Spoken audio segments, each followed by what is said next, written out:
पूछ है और वो पूछ ऐसी है कि किसी दुष्ट व्यक्ति के जलाने से जलने वाली। हमारी पूछ को देख के बहुत लोग जलेंगे, हमारी शिकायत करेंगे कि वो तो बड़े दुष्ट हैं, बड़े मूर्ख हैं, पागल हैं, उनको क्यों पूछते हो, उनको क्यों बुलाते हो। उन दुष्टों के चाहने से भी उस पूछ का बाल बाका नहीं होने वाला जो राम के चलते पूछ है। इसलिए हमने राम जी को आगे रखा है, इसलिए हमारी जो पूछ है उसमें कोई असर पड़ने वाला। और जानती हैं हनुमान जी जब गए लंका में तो रावण एकदम जल भरल कर कि बाप रे बाप, सोना के लंका हमार, अब पूछ हनुमान के वानर के लंका हमार, राजा हम, अब पूछ के करवा हनुमान के। ऐसा हो ना सकेला। हनुमान की पूछ से वो जल गया, इसीलिए उस पूछ को जलाने का भी। चलिए ये सब बातें दूर की हैं, मैं जगह पे चलता हूं। मैं तो केवल ये बताने का प्रयास कर रहा था कि राम के हम शरण में चले जाएं तो धर्म, अर्थ, काम, मोक्ष, चार प्रकार के जो पुरुषार्थ हैं हम जो चाहें वो प्राप्त कर सकते हैं। पिताजी ने कहा बेटा वो बाप मूर्ख है, वो बुढ़िया पागल है सा, जन पतो ही किया गेला की बात दिन मलिकई अपने हाथ में ले रह गई सा। जब बेटा बेटी योग्य हो जाओ, जब बाप को नजर आए कि नहीं बेटा संभाल सकता है, तो उसको अपनी जिम्मेवारी बेटे के सर पे डाल देनी चाहिए कि बेटा अब तो हम 4 दिन के मेहमान हैं, तो उस लायक हो गए, ये सारे रिश्तेदार लोग हैं, ये हमारे चेला जजमान हैं, ये हित मित्र हैं, ये सारी प्रॉपर्टी है हमने बनाई है और आज से इसकी व्यवस्था तुम्हें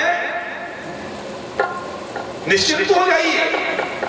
लेकिन हम ऐसा नहीं कर पा रहे हैं। हम अंत समय तक उसको अपने हाथ में लिए हुए हैं कि कोई नुकसान ना हो जाए, नुकसान ना हो जाए। बाबू जाएंगे कथा बाचने तो 200 लेके आई है और हम जाए तो 1000 उनका से लेके आए। छोड़ा बाबू के मत भेजी, हम ही चली, 800 के नुकसान हो जाए। लेकिन यहाँ करना क्या है, 800 का नुकसान उठा लेना है और बेटे को लगातार 20 जगह भेज देंगे तो जितना हम लेके आएंगे हो सकता है उससे अधिक वो लेके आए, क्योंकि हम पुराने जमाने के हैं और वो नए जमाने का है। ये सोचना पड़ेगा, ये जिम्मेवारी है। पुत्र के लायक होने के बाद भी बाप सारा दायित्व अपने कंधे पे लेके चले तो ये उसकी मूर्खता है। उस समय उसको 2 रोटी खाना चाहिए, फटा मैला पुराना जो मिल जाए उसको पहनना चाहिए और सीताराम सीताराम करना चाहिए। ये बाप का दायित्व है। मनु जी ने बेटे ध्रुव को बैठा दिया, जंगल में जाकर के भगवान का सुमिरन करने लगे। ओम नमो भगवते वासुदेवाय, ओम नमो भगवते वासुदेवाय, ओम नमो भगवते वासुदेवाय, ओम नमो भगवते वासुदेवाय,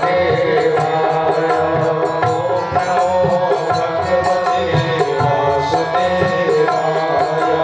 ओम नमो भगवते वासुदेवाय। भगवान के भजन में लग गए। और आज संजोग से देखिए हमारे बालक भी आ चुके हैं। आज हमारे शरीर से पूरा परिवार हमारा मोड़ेरा उपाध्याय का दाना पानी खा रहा है। श्रीमती जी भी आ चुकी हैं, दोनों बेटियां भी आ चुकी हैं। बालक हमारे इस समय एक कार्यक्रम चल रहा था, मार्कंडे जी और कैथी, वहां आचार्य के पद पे नियुक्त थे। कल वहां पूर्णाहुति हुई, रात को गाड़ी पकड़े और यहाँ उपस्थित हैं, और मैं भी वही कर रहा हूँ कि जल्दी से जल्दी अपना भार ट्रांसफर कर रहा हूं मैं। हाँ, और धीरे धीरे मैं निश्चिंत तो होता चला जा रहा हूं, क्योंकि ज्यादा दिन लेके ढोने की आवश्यकता, हाँ, ढोना तब तक है जब तक बच्चे उस लायक। बोली भागवत भगवान के। अब तो बहुत कुछ आपको सुनने को मिलेगा इस कार्यक्रम में भी, इनके द्वारा आ गए हैं तो कुछ न कुछ तो करेंगे ही। तो आइए, बहुत खुशी की बात है कि हमारे ध्रुव जी बहुत सुंदर प्रजा का पालन करने लगे। जो छोटा भाई उत्तम था, एक दिन जंगल में शिकार खेलने गया, और वही कुछ यक्ष थे, उन यक्षों से कुछ बहस हो गई, और बहस हुई, युद्ध होने लगा, और युद्ध में उत्तम मार दिया गया। लौटा नहीं। ध्रुव जी को पता चला, उसके पहले माता जी को पता चल गया, सुरुचि माँ को। सुरुचि माँ अपने बेटे को ढूंढने के लिए मेरा बेटा, मेरा बेटा, मेरा बेटा पहुंच गई जंगल में, और वहां दावाग में जंगल में आग लग गई थी, और उसी बीच में घिर गई, वो जल के उसी में भस्म हो गई। ध्रुव जी को पता लगा, तुरंत अपनी सेना को तैयार किए और यक्षों की पूरी पे हमला कर दिया। और जब हमला किया, बहुत सारे यक्षों का वध कर दिया, बहुत सारे लोग मारे गए। दिव्य दिव्य अस्त्र अपने तरकस से निकालना शुरू कर दिया। उस समय मनु जी महाराज स्वयं वहां प्रकट हो गए, बोले बेटा अलम बत्साति रोषेण, बेटा तुम गलत कर रहे हो, तुम्हें युद्ध को रोक देना चाहिए। क्यों?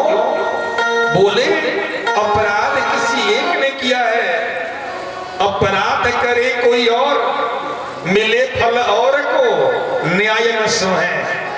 एक व्यक्ति ने अपराध किया और तुम यक्षों के समूह को मारते चले जा रहे हो, ये अच्छी बात नहीं है। नायम मार्गो ही साधोना ऋषि की सानुवर्तिना, बेटा ये जो मार्ग है वो धर्म का मार्ग नहीं है। कोई एक गलती करे तो सजा एक को ही मिलनी चाहिए, लाखों को नहीं मिलनी चाहिए। और जो तुम दिव्य अस्त्रों का संधान कर रहे हो, पता है इससे कितना नुकसान होने वाला है। ध्रुव जी हाथ जोड़ लिए, बोले महाराज बताइए मैं क्या करूं। बोले तुम्हें यक्षों के राजा कुबेर से क्षमा याचना करनी चाहिए और माफी मांगनी चाहिए और उनसे मैत्री कर लेना चाहिए। बोले महाराज ठीक है। कुबेर से माफी मांग लिए, कुबेर ने उनको पकड़ लिया, गले लगाया, बोले ध्रुव जी आप तो परमात्मा को प्राप्त कर चुके हैं, इतने बड़े भक्त हैं, आप हाथ क्यों जोड़ रहे हैं। अरे किसी के साथ ऐसा ही होगा, यदि किसी के भाई को कोई मार दे और वो सामर्थ्यवान हो तो क्या वो देखता रहेगा, उसके बदले कुछ न कुछ तो जरूर करेगा। आप अभी वही कर रहे थे जो कोई भी सामर्थ्यवान भाई करेगा। एक शब्द क्या है, सामर्थ्यवान। अब मेरे भाई को कोई गोली मार दे और मैं सामर्थ्यवान हूं तो मैं यहां से भागते हुए पुलिस के पास जाऊंगा कि सामर्थ्य है तो पहले उसको मैं गोली मारूंगा। हो सकता है कि उसके 4 भाइयों को मार दूं, हो सकता है कि पूरे परिवार को मार दूं, हो सकता है कि यदि उसके साथ जितने भी लोग आए मैं सबको मौत के घाट उतार दूं। क्रोध में आकर, क्यों? क्योंकि उसने मेरे भाई की हत्या की है, एक के बदले 20 को मैं नीचे गिरा दूं, ये हो सकता है। यदि सामर्थ्यवान हूं तो, सामर्थ्य नहीं है तो भाग के पुलिस की शरण में जाऊंगा कि भाई मेरी जान तो बच जाए, मेरे भाई की हत्या किसी ने कर दी, अब मेरी भी हत्या। तो कुबेर जी ने कहा कि आपने वही किया जो प्रत्येक भाई जो सामर्थी होगा वो करेगा। क्षमा मैं आपसे मांगता हूं कि उन लोगों ने समझा नहीं और आपके भाई को मार दिया, आप हमसे क्षमा मत मांगिए, हमको माफ माफ कर दीजिए। दोनों में दोस्ती हो गई। ध्रुव जी की शादी हुई, दो रानियां हुई, भ्रमी और इला। उनसे 2 पुत्र हुए, एक का नाम उत्कल हुआ, दूसरे का नाम बत्सर हुआ। बच्चे जो ही युवा हुए, योग्य हुए और उनको गद्दी पे बिठा के ध्रुव जी ने कहा चलो अब भगवान की आराधना करें। अब इसमें कुछ रखा, बेटे को समझा के बुझा के, और चौथे पन में वैराग्य हो जाना चाहिए, वैराग्य होना चाहिए और आदमी को निकल जाना चाहिए। ये भी जंगल में निकल गए और फिर वही बात हो गई कि ओम नमो भगवते वासुदेवाय, ओम नमो भगवते वासुदेवाय, ओम नमो भगवते वासुदेवाय, ओम नमो भगवते वासुदेवाय। लेकिन अब उस तरह की तपस्या नहीं है जो 3 दिन पे पत्ता और फल खा के 3 दिनों तक तपस्या हुई, फिर 1 महीने तक चला, फिर दूसरे महीने 6 दिन पे केवल पत्ता चला के पानी पी के करने लगे, फिर तीसरे महीने 9वें दिन पे केवल जल पी के करने लगे, 5वें महीने जल को, चौथे महीने जल को भी छोड़ दिया, 12 दिनों पे केवल श्वास लेके तपस्या करने लगे, 5वें महीने वो भी छोड़ दिया, श्वास को रोक के भगवान की आराधना शुरू कर दी। उसमें कामना थी, परमात्मा को बुलाना था, इसलिए वैसे तपस्या है। लेकिन आज वृद्धावस्था में जैसे हम भोजन करते हैं, जैसे हम स्नान करते हैं, जैसे हम सोते हैं, वैसे ही भगवान का भी भजन, भगवान को भी भोग लगाते हैं। वो दिनचर्या है। मेरी बात, हमारी बात समझ में आता। यदि घर में बहुत परेशानी माँ भूत प्रेत खूब सतवले बाड़ा सन, तब बैठ के रुआ 11,000 बार जपें कि भूत पिशाच निकट नहीं आवे, महावीर जब नाम सुनावे, भूत पिशाच निकट नहीं आवे, महावीर जब नाम सुनावे। लेकिन यदि एक तरह के कोनो बात नहीं है, तो जैसे सारा काम दिनचर्या निभा, वही स्नान के बाद 2 अगरबत्ती घर में जलाएं, भगवान के थोड़ा 2 किशमिश रख के भोग लगाएं, कपूर दिखाई, माथा टेकें और 5 बार भूत पिशाच निकट नहीं आवे, महावीर जब नाम सुनावे, कहीं और अपने काम में। तो जब विशेष इच्छा हो तो अनुष्ठान बड़ा करना होता है। किसी को रोग ने सता दिया है, बीमारी ठीक नहीं हो रही है, तो महामृत्युंजय करवाना है, तो 1.25 लाख करवाएंगे। 7 दिन में कराएंगे, 9 दिन में कराएंगे, 5 दिन में कराएंगे। ब्राह्मणों की संख्या कम रख के कराएंगे तो ज्यादा दिन लगेगा, ज्यादा ब्राह्मण रख लेंगे, कम दिन में हो जाएगा। वो अनुष्ठान है। लेकिन यदि कोई कामना नहीं है तो हम 1 माला कर लिए, बहुत होता है। ऐसे ही जब चौथापन आ जाए, उस समय दिनचर्या में होना चाहिए कि नहीं, रोज मुझे 1000 सीताराम लिखना है, मुझे 500 सीताराम लिखना है। हमने दिनचर्या बना ली, 108 बार में हमको सीताराम लिखना है। बस भगवान की कृपा बनी रहेगी और वहां जाके भगवान की आराधना करते हैं। 36,000 वर्षों तक के राज किया, भगवान का ध्यान की, और अब मृत्यु का समय आ गया, विमान आ गया।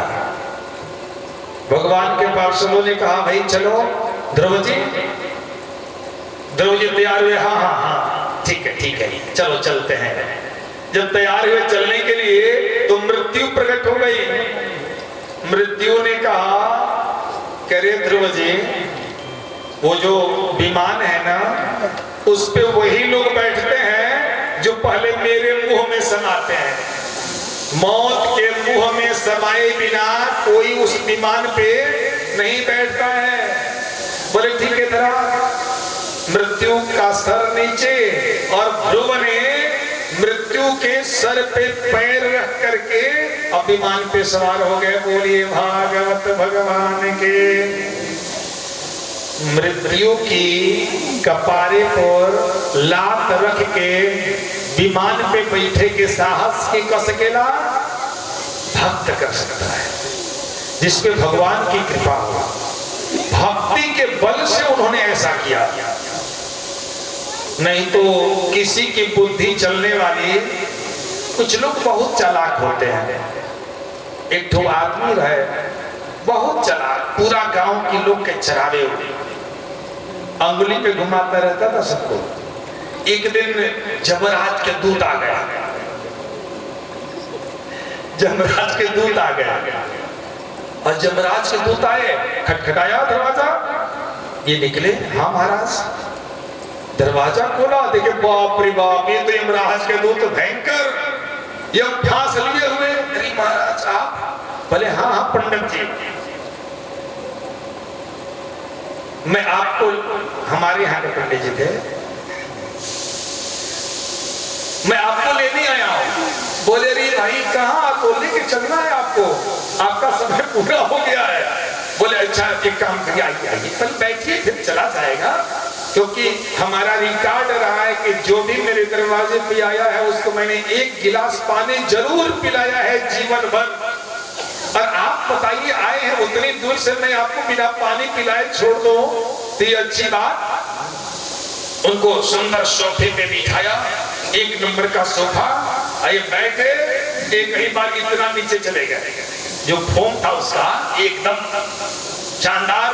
अब वो लगे देखिए बाप रे बाप, इकाई तो हमारे यहाँ है ही नहीं। थोड़ा आनंद लेने लगे, तब तक उधर से काजू आ गया, थोड़ा किशमिश आ गया, थोड़ा छुहारा आ गया, कुछ पेड़ा आ गया, तब तक उधर से बर्फी आ गया, तब तक उधर हलवा था। महाराज थोड़ा सा भी लगे खाने। इसके बाद एक लिस्ट लिए हुए थे, लिस्ट को लेके और वही खा पी रहे हैं और देख रहे हैं, और देखते देखते इतना खा लिए, क्योंकि ये सब वहां तो मिलता नहीं है। अब वही वो पड़ गए, जब लेट गए तो धीरे से पर्चा हाथ में से ले लिए, लगे पढ़ने। तो ऊपर लिखा था सुशील कुमार मिश्र, पंडित जी का नाम था। वो एक नंबर, बोले लग रहा है कि मेरे ही पास वाले आए। बस वो क्या कि तुरंत उस पे व्हाइटनर रखे थे, उस पे लगा दिए और सबसे नीचे लिख दिए सुशील कुमार।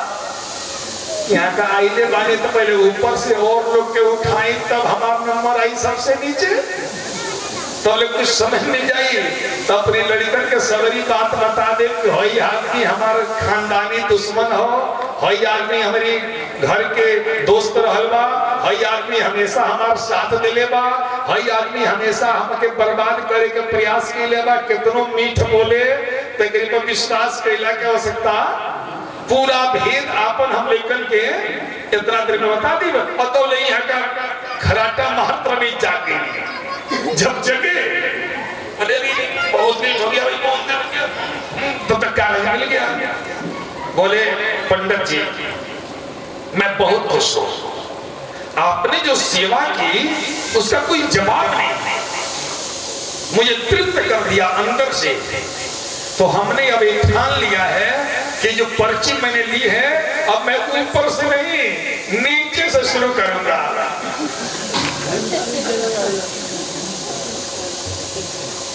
आपकी सेवा से मैं बहुत प्रसन्न हूं। अब ऊपर से नहीं बल्कि पंडित जी दोनों हाथ से सर पकड़ के बैठ के बोले बाप रे बाप, सेवा तो ठीक था लेकिन ये जो मैंने चालाकी कर दी अब तो फिर जाना ही पड़ेगा। वो सर पे हाथ लगा के बैठ गए। वो बोले रे पंडित जी अब क्या हो गया? बोले रे सरकार चलिए हम तैयार बने चले खाते। बोले क्यों? तो महाराज रौरियो साथ हम चालाकी कर दिले बनी, देखिए रौरी कागज पर व्हाइटनर लगा के अपन नाम नीचे लिख दिले बनी। अब रो पर जाइयो से नहीं जाते नीचे से हमारे जाएंगे पड़ी, तो वहां ना चलेगी, वहां ना चलेगा, है ना? वहां ना चलेगा, बहाना किसी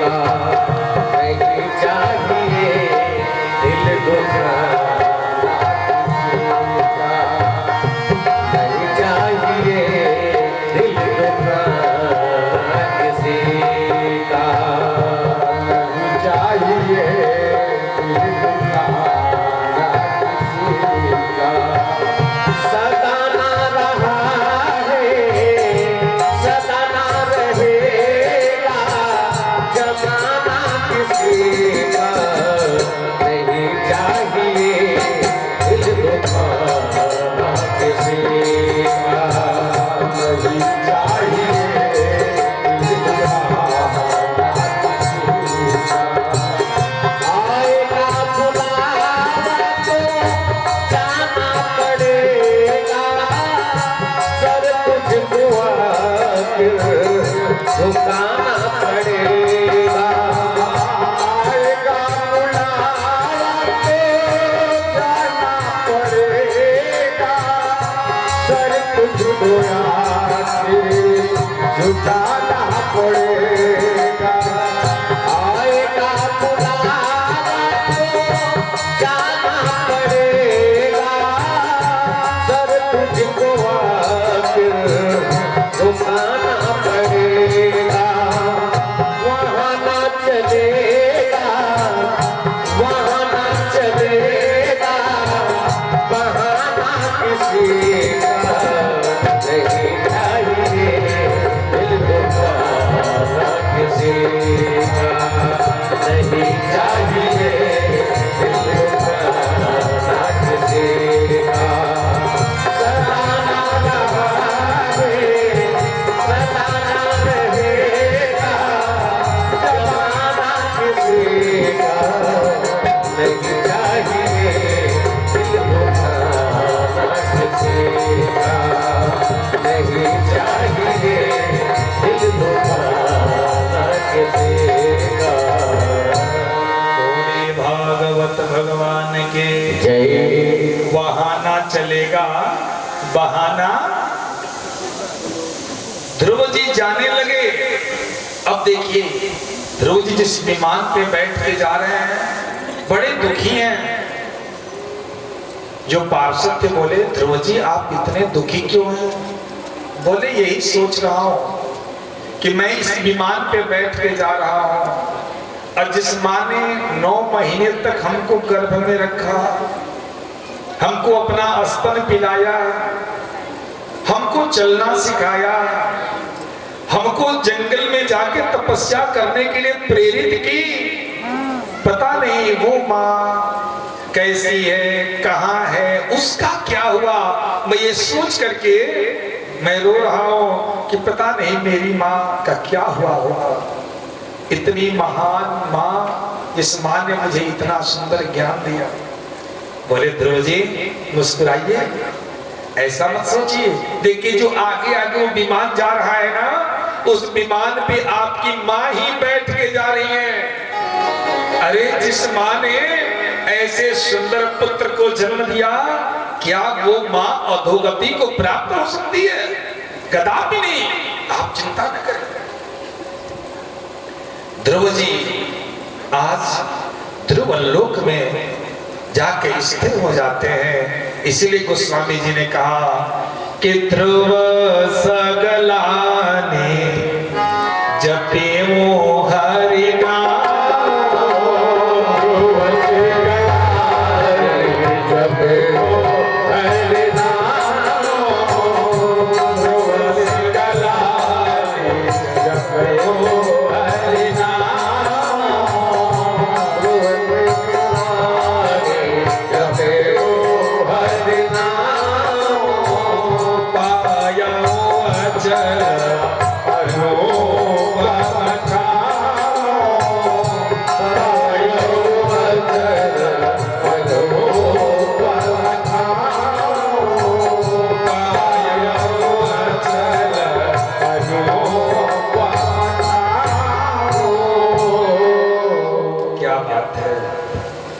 ध्रुव जी वहां तो चले गए, लेकिन भगवान के भक्त कितने हैं सोचिए। आज नारद जी घूमते हुए कुछ दिनों बाद ध्रुवलोक में गए। कि थोड़ा अपने चेले का हाल चाल जान लें कि मेरा शिष्य कैसा है। शिष्य के पास पहुंचे, ध्रुव जी मिले और रोने लगे।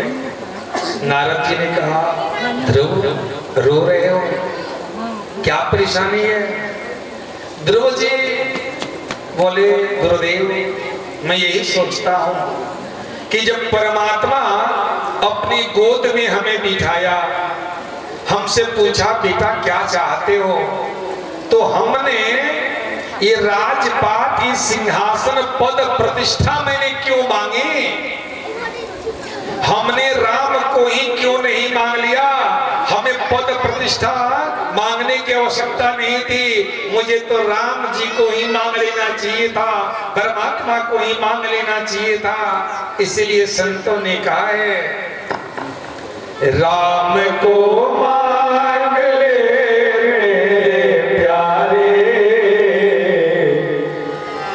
उम्र भर का सहारा मिलेगा। राम को मांग ले मेरे प्यारे, उम्र भर का सहारा मिलेगा। ध्यान दीजिएगा, राम से नहीं मांगना है। मौका मिल जाए तो राम से नहीं मांगना है, राम को ही मांग लेना है ना? राम से मांगेंगे तो धन मांगेंगे, दौलत मांगेंगे, खजाना मांगेंगे, और जब राम को मांग लेंगे तो प्रभु को ही मांग लेंगे। जैसे हनुमान जी ने भगवान का पद ही मांग लिया। भगवान श्री राम जब गद्दी पे बैठ गए, राज्याभिषेक हो गया, सबको विदा करने लगे। सबसे पहले विभीषण को विदा किया और लंकेश बना दिया कि जाओ लंका की गद्दी पे बैठो, आराम से निश्चल राज करो। सुग्रीव को विदा किया, कहा जाओ किष्किंधा की गद्दी है, बैठो, मैंने तुझे दिया, कोई पूछने जांचने वाला, तुम स्वतंत्र होकर राज करो, तुमको कोई भी निर्णय लेने में हमसे पूछने की आवश्यकता, तुम मेरे गुलाम नहीं, तुम स्वतंत्र हो। हनुमान जी की तरफ देखा, बोले कि देखो ना हनुमान, तीन ही हमारे पास गद्दी थी, एक लंका की गद्दी, एक किष्किंधा की गद्दी और तीसरी ये गद्दी। तो एक गद्दी पे मैं खुद बैठ गया, एक पे विभीषण को बैठा दिया और एक पे सुग्रीव को बैठा दिया। अब तूने जो जीवन भर मेरा साथ दिया, उसकी बराबरी और कोई नहीं कर सकता। मैं तुमको कौन सा पद दूं, मेरे समझ में नहीं आ रहा है। बोले सरकार बहुत अच्छा होगा, हमको पद नहीं चाहिए, आपका ये पग चाहिए, आपका पांव चाहिए। बोले समझा नहीं। बोले महाराज आप अपने पैरों के पास बैठने का मौका हमें दे दीजिए, हमें वचन दीजिए कि तुम्हारे पांव के पास कोई और नहीं बैठेगा, जब भी बैठेगा तो हनुमान बैठेगा। आज जहां जहां राम की प्रतिमा आपको मिलेगी, वहीं वहीं नीचे बैठा हुआ कौन मिलेगा? इसीलिए कहा गया कि बुद्धिमताम वरिष्ठम, बुद्धिमानों में वरिष्ठ कौन? मेरे हनुमान। क्योंकि आज अवसर मिला, इस अवसर का लाभ उठाया तो क्या कहा कि मुझे अपने चरण शरण में रहने का अवसर प्रदान किया जाए। आज ध्रुव जी कह रहे हैं कि मैंने ये समझ लिया कि राम से नहीं मांगना, राम को ही, राम को मांग ले प्यारे, उम्र भर का सहारा मिलेगा।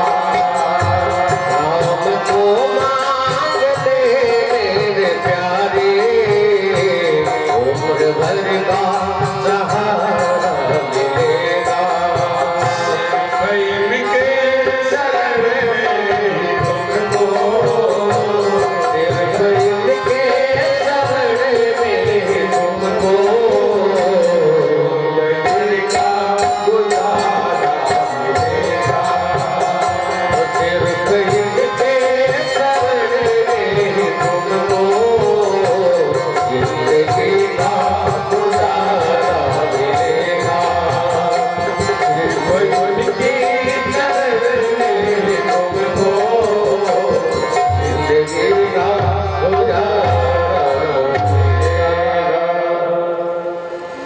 नारद जी ने कहा ध्रुव तुम धन्य हो, नहीं तो लोग थोड़ा सा पा लेते हैं ना तो उनके अंदर अहंकार हो जाता है कि मैं तो 5 वर्ष की अवस्था में परमात्मा को प्राप्त कर लिया, हमारे जैसा कौन।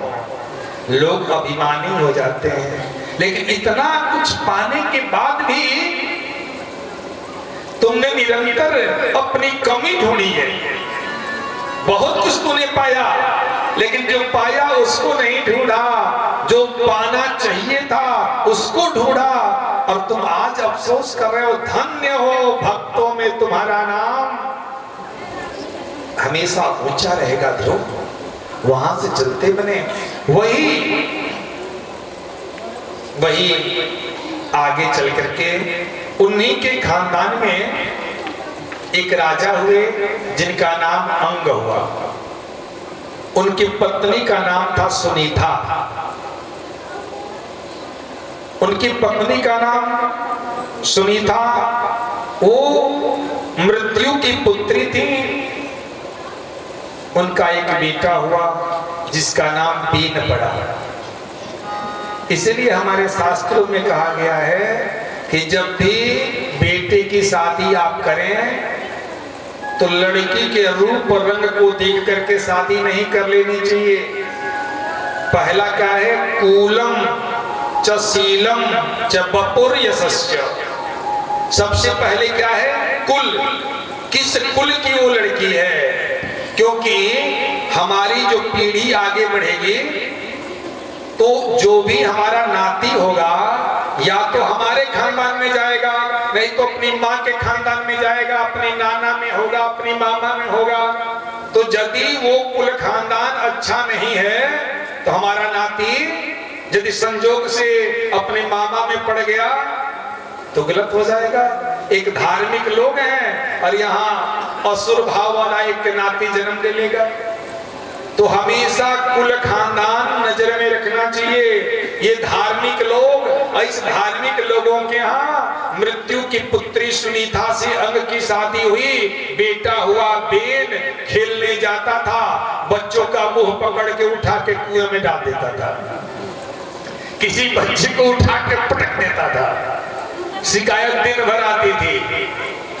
पिताजी मारते, पीटते, समझाते, पटक पटक के मारते, सारी बुद्धि लगा ली, लेकिन इसके बावजूद भी कोई फर्क। थोड़ा और बड़ा हुआ, पिताजी से दो हाथ करने लगा।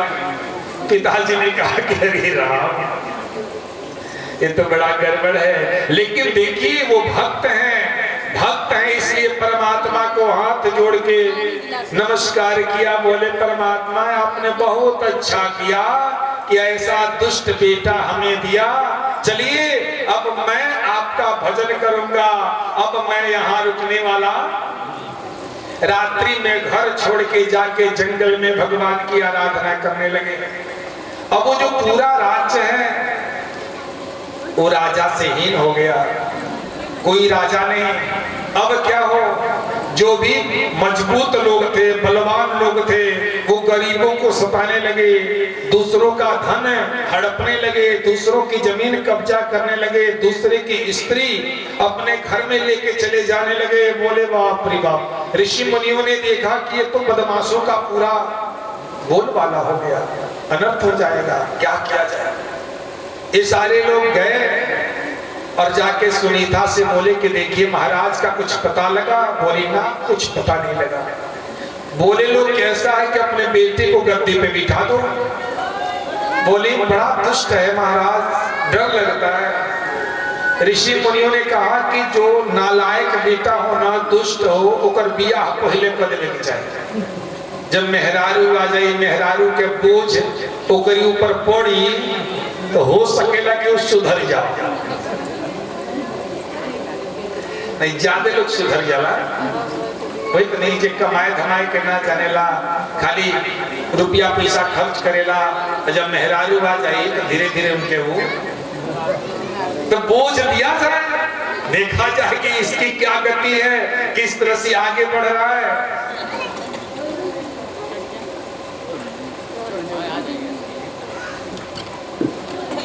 ये कैसे बढ़ रहा है आगे, इसको देखा जाए। अब उसको गद्दी पे बिठाए लोग, उसका राज्याभिषेक की, और जो ही अपनी कुटिया में आए तब तक एक तरफ डुगडुगी बज रही थी। डुगडुगी सुनो सुनो, ये लोग भी कान लगाए, कैसी डुगडुगी है? तो भेरी घोष हो रहा था, क्या नायष्टव्यम न दातव्यम न होतव्यम द्विजा कचिते। कोई यज्ञ नहीं करेगा, कोई व्रत नहीं करेगा, कोई अनुष्ठान नहीं करेगा, कोई जप तप कीर्तन नहीं होना चाहिए। जो लोग इस बात को नहीं मानेंगे उनको काल कोठरी में डाल दिया जाएगा। जिनकी आदत हो गई है राम राम करना, वो बैठ के बेन बेन बेन बेन महाराज मेरा नाम जपे। राम कहने की आवश्यकता, हमारा नाम बेन है, बेन जी महाराज, बेन जी महाराज। कृष्णचंद्र भगवान ने, ठाकुर जी महाराज ने क्या कहना है? बेन जी महाराज मेरा गुणगान गाए, मेरा नाम ले, मैं उसकी हर मनोकामना पूर्ण करूंगा। यदि कोई यज्ञ यज्ञादि कराता दिख जाए तो सीधे उसको अंदर ठूस दिया जाएगा। ऋषियों ने कहा कि राम हो राम, इसको बोझ दिया गया, इसको पद प्रतिष्ठा दी गई, अब पहले ही कहा कि कोई यज्ञ नहीं करेगा, अब क्या किया जाए? इतना सताने लगा। दुनिया भर का कहा कि जो लोग 1000 रुपया कर देते थे अब वो 10,000 कर देंगे। जितना लोग कमाएंगे आधा पैसा राजा को पहले ही कर के रूप में भुगतान कर देंगे। पब्लिक त्राही त्राही कर लेंगे, रे सरकार कितना टैक्स बढ़ाओगे, हम सब टैक्स ही दे देंगे तो दाल रोटी कहां से चलेगी, बच्चों की तबीयत खराब हो जाए तो दवा कहां से आएगी। ऋषियों ने कहा कि समझने वाला नहीं है, चलो इसको समझाया जाए। सारे ऋषि मुनि आए, बैठे, उसको बुलाए, लगे समझाने। कहा कि महाराज एक बात बताओ, किसके राज्य में रहते हो? महाराज आपके। किसका दिया हुआ अन्न खाते हो? महाराज आपका। अच्छा, प्रजा के लिए भगवान कौन होता है? तो राजा देवतुल्य होता है, भगवान तुल्य होता है। बोले वही तो कह रहा हो, हमारा भजन करो। कोई प्रश्न पूछने की, किसी भ्रम में पड़ने की आवश्यकता क्या चाहिए? 10,000 20,000 जितने ब्राह्मण लोग हैं सबका पेमेंट 1 लाख कर देता हूं मैं। 1-1 लाख रुपया लो और जहां बैठो वहां बेन जी महाराज, बेन जी महाराज, बेन जी करते रहो, हमारा कीर्तन करो, कोई कमी नहीं होगी। सारी व्यवस्था ऊपर से, और भी जो जितना घूम के मेरा प्रचार करेगा उसको उतना और ऊपर से बोनस मिलेगा। ऋषियों ने कहा तो बाप ये तो ये तो सीमा पार कर गया। उधर जो उसकी माँ है सुनीता कलेजे पे हाथ रखी है कि क्या बोल रहा है इस ऋषि मुनियों के सामने, इनको लालच दिखा रहा है, भी ये क्रोधित हो जाएंगे तो क्या हो जाएगा। तब तो लोग चुप, तू समझता नहीं। एक बोले हुम, जो ही होम बोले कि वो जल के वहीं, मतलब उसके प्राण पखेरु उड़ गए, वो जमीन पे धाराशायी हो गया। ऋषि लोग उठे, अपने घर आ गए। लेकिन जो सुनीता थी उस शव को न तो जमीन में गड़वाई न आग के हवाले की, उसको कड़ू के तेल में, सरसों के तेल में डुबो के रखवा दी कि हो सकता है कुछ और भी इसके बाद रास्ता बने, कहीं मालिक आ जाए तब इसका दाह संस्कार किया जाएगा। अरे महाराज गए हैं तब वो मर ही गए हो ऐसा तो है नहीं, हो सकता है कि नाराज होके गए हो तो कभी न कभी तो लौट के आएंगे। तेल में रख दिया। और इधर फिर जो बलवान लोग थे, कमजोर लोगों को सताना। आज वे सोचे थाना पुलिस ना होके तो गांव में बड़का लोग छोटका लोग के जिए दी। रौरा बताइए, केहू की गांव के बात करता नहीं, कहीं के भी बात करता नहीं। अभी तो मन में भय बा कि भाई फट से 100 कौन नंबर होगा, लोग फोन लगा दे पुलिस आ जाएगी। 112। तब इतना पुलिस के घर बा, तो वो जहां मौका मिला था तो हमें लोग एक मिताधिकार ने वो खुलवा लेता। सभी जानता कि हमारा जमीन कहाँ ले बा, मुझे तो नहीं, लेकिन यदि कमजोर बा गिला तो एक के बीता, लेकिन जरूर थोड़ा सा पकड़ के दबा दी। पावर में रही तो एक और कट्ठा जोत ली, घर बनवा ली, लोग दौड़त रहो। तो यदि राजा नहीं होगा तो वहां लोग अतिक्रमण करना शुरू कर देंगे। फिर वही दशा, फिर सारे संत महात्मा आए, अब बोले रे देवी कहाँ है, उसका शव लाया गया। और सबसे पहले उसके जंघे का ये लोगों ने मंथन शुरू किया। जब मंथन शुरू किया तो काक कृष्णेति ह्रस्वांगो ह्रस्वबाहुर महामनोः, एक काला कलूटा घुंघराले बाल वाला कौवे के जैसा काला छोटा, जिसके हाथ पांव छोटे थे, सोने के जैसा उसका बाल था सुनहुला, और वो व्यक्ति निकल के वहीं खड़ा हो गया। ऋषियों ने कहा निषाद बैठ जाओ, बैठ जाओ। निषाद की उत्पत्ति वहीं से हुई। फिर इन लोगों ने बाहु का मंथन शुरू किया। जब बाहु का मंथन हुआ तो वही पृथु जी महाराज प्रकट हुए, और एक तरफ अर्ची जो लक्ष्मी स्वरूपा हैं, अर्ची देवी प्रकट हुए। बोलिए भागवत भगवान के। प्रकट होते ही महाराज बड़े दिव्य स्वरूप वाले, साक्षात विष्णु के समान दिखने लगे। सभी लोगों ने उनको सुंदर सा आसन दिया, पुनः उनको गद्दी पे बिठा करके मुकुट रख के उनका अभिषेक किया। बंदीगण उनके बारे में उनका गुणगान करने लगे। महाराज ने कहा रुको रुको रुको, अभी हमारी प्रशंसा करने की कोई आवश्यकता, अभी काम करने दो। तब तक नगर के लोग आके खड़े थे कि हम महाराज से मिलेंगे, अपने दुख दर्द को सुनाएंगे। द्वारपाल रोके हुए थे, बोले उनको छोड़ो, आने दो। जो प्रत्येक नागरिक है उससे हमें मिलना है, उसको हमसे मिलने का अधिकार है, किसी को रोका ना जाए। लोग आए, महाराज हम लोग भूखों मर रहे हैं, अन्न नहीं है, दवा नहीं है, ये जल भी प्रदूषित हो गया है। बोले क्यों, खेत नहीं है? बोले खेत है, हम बीज डालते हैं लेकिन वो बीज जमता नहीं है, सारी भूमि बंजर हो गई है। एक तो बीज नहीं, जो बीज हमने डाला वो भी इस पृथ्वी ने निगल लिया। अब हम क्या करें, कुछ समझ में नहीं आ रहा। तुरंत क्रोधित हुए, बोले वसुंधरा मेरे सामने प्रकट हो जाओ। एक बार बोला, वसुंधरा प्रकट नहीं हुई। तुरंत बाण निकाला और कहा कि मैं अब वसुंधरा को मार डालूंगा। तूने यदि हमारी वचनों का पालन नहीं किया तो मैं तुझे छोड़ने वाला नहीं हूं।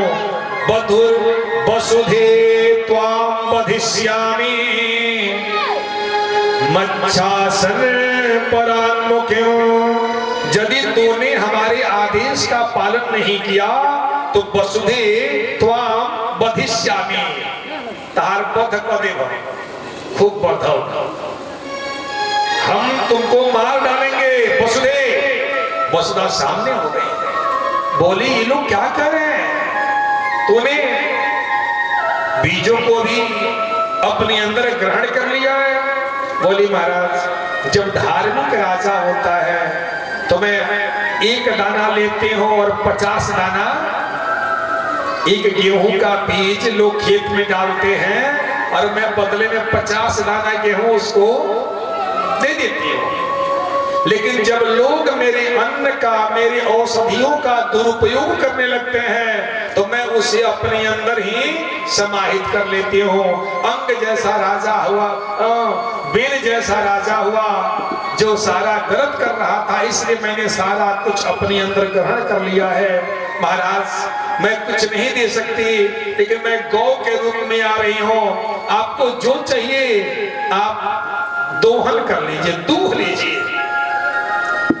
गौ के रूप में पृथ्वी मां वसुंधरा प्रकट हुई और सपने दोहा, और जब दोहन हुआ पूरी धरती धन से, धान्य से, अन्न से, जल से, औषधि से परिपूर्ण हो गई। बोली आनंद कंद भगवान के।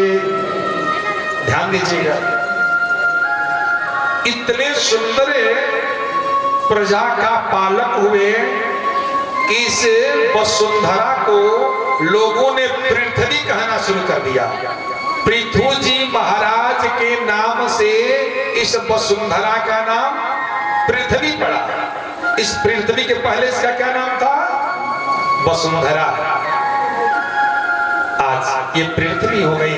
महाराज यज्ञ यज्ञादि लगे करने, उसमें खूब लोग आते, भंडारा खूब होता, हवनादि कर्म होते।